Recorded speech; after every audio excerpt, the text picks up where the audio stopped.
大家好，欢迎来到甜小蜜的美食频道。今天和大家分享这款花团蛋糕的做法。这个蛋糕的做法非常简单，新手也很容易就可以做到这么好看。蛋糕里我最喜欢的部分就是蛋糕外围这个透明的花瓣，它可食用，但是主要是起装饰的作用。下面来看一下怎么制作它。泡一杯玫瑰花茶，用清水也是可以的，我喜欢花瓣上可以闻到淡淡的玫瑰香气。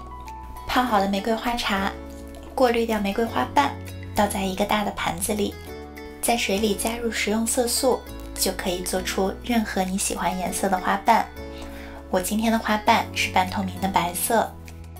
制作这个花瓣的主要材料是这种圆形的越南米纸 rice paper， 在浸泡之前它是很硬的状态，用剪刀把它剪成2个半圆，然后把它平整的放在刚才泡好的玫瑰茶里浸泡，需要浸泡大约30秒钟，它就会变成一个很软的状态。准备一个硅胶垫，在硅胶垫下边放上几根筷子。那放筷子的目的呢，是让硅胶垫有一个高低不平的起伏，这样做出来的玫瑰花瓣就不会是一个平面的，它会有一点立体的感觉。浸泡好的米纸，拎住它的2端从玫瑰花茶里捞出来，轻轻地抖一下，抖去多余的水分。米纸很薄，要小心不要把它弄破了。把它平铺在准备好的硅胶垫上，把米纸的2个角向中间聚拢，聚拢的同时呢，做出一些不规则的纹路，像现在这样。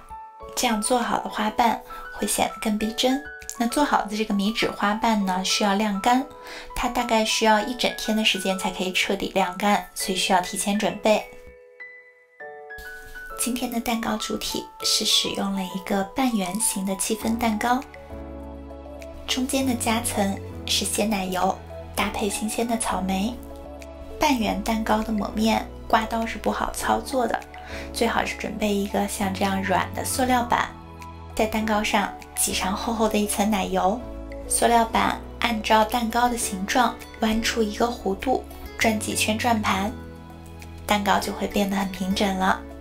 不需要是一个特别完美的形状，因为外层还要再挤一些花上去。今天的裱花嘴是夹扁过的 Welton 104。蛋糕的顶层，我今天是使用鲜奶油，做出了一个比较大的玫瑰花的感觉。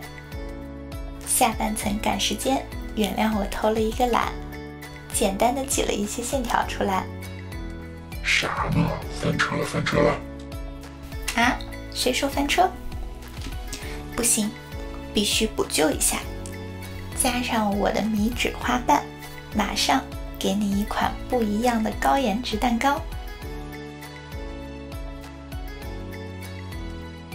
再撒上一些红色的糖粒和白色的珍珠，来给蛋糕做个美颜处理。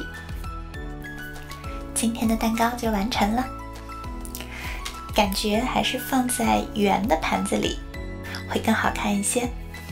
今天的花团蛋糕做法就分享到这里，谢谢大家观看，我是 Miss 甜小蜜。